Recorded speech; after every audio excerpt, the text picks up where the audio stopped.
لشکر سلیمانی تیار ہوا. اس لشکر میں انسان بھی شامل ہیں، حیوان بھی شامل ہیں، پرندے بھی شامل ہیں. احقاق حق اور ابطال باطل کے پروگرام پر سلیمانی لشکر رواں دواں ہے.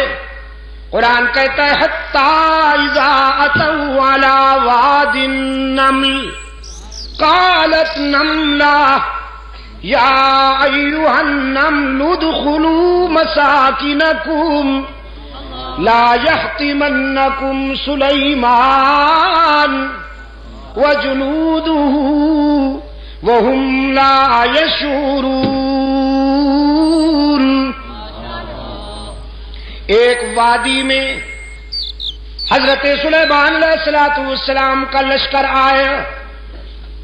ایک وادی میں قرآن کہتا ہے حتی اذا اتوا علی واد النمل، چیونٹیوں والی وادی، جہاں چیونٹیاں بہت تھیں. چیونٹیوں والی وادی، وادی نمل. قالت نملۃ یا ایھا النمل ادخلوا مساکنکم. ایک نملہ نے، ایک چیونٹی نے اپنی برادری کو خطاب کرتے ہوئے کہا جلدی جلدی اپنے سوراخوں میں گھس جاؤ، سلیمان کا لشکر آ رہا ہے، کہیں روندی نہ جاؤ، کہیں بلڈوز نہ ہو جاؤ. گھس جاؤ اپنے بلوں میں اور اپنے سوراخوں میں. یا ایھا النمل ادخلوا مساکنکم لا یحطمنکم سلیمان. کہیں تمہیں سلیمان اور اس کا لشکر کچل نہ ڈالے. سوال ہوا پیغمبر تو بڑا رحم دل ہوتا ہے، وہ اس کمزور اور حقیر مخلوق کو کیوں کر روندے گا؟ قرآن کلام فطرت ہے نا، فوراً جواب دیا وَهُمْ لَا يَشْعُرُونَ. جان بوجھ کر تو نہیں روندیں گے. تم چھوٹی چھوٹی ہونا، نظر نہیں آتی ہونا، اس لیے انہیں پتہ بھی نہیں چلے گا تم روندی جاؤ گی.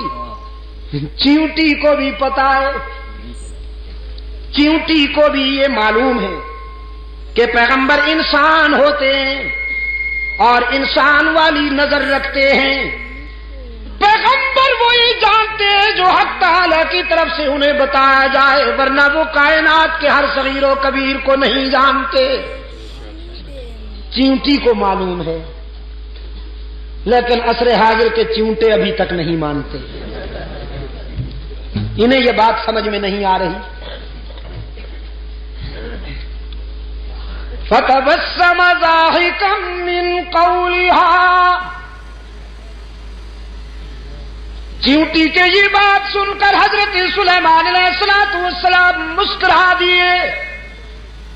چونکہ حضرت سلیمان علیہ السلام تمام پرندوں کی اور جانوروں کی زبانیں سمجھتے تھے، منطق الطیر کو سمجھتے تھے، حشرات الارض کو سمجھتے تھے، ان کی آوازیں سن کر سمجھ جاتے تھے. جب دیکھا کہ چونٹی اپنی برادری کی خیر خواہی کر رہی ہے اور انہیں کہہ رہی ہے کہ جلدی جلدی سے اپنے بلوں میں چھپ جاؤ، تو مسکرا دی اور حق تعالی کے حضور دامن پھیلا دیا. ربی اوزعنی ان اشکر نعمتک التی انعمت علی وعلی والدی وان اعمل صالحا ترضاه وَأَدْخِلْنِي بِرَحْمَتِكَ فِي عِبَادِكَ الصَّالِحِينَ.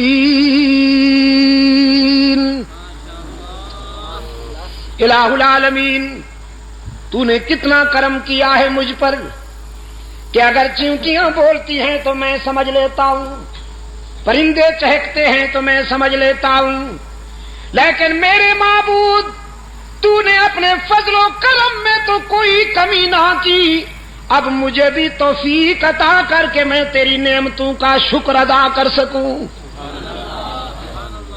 رب اوزعنی ان اشکر نعمتک التی انعمت علی وعلی والدی، تو نے مجھ پر اور میرے والدین پر جو کرم کیا ہے اور احسانات فرمائے ہیں، اے اللہ ان احسانات کے شکر کی بھی تو توفیق عطا فرما کہ ہم تیرا شکر ادا کر سکیں۔ عزیز دوستو،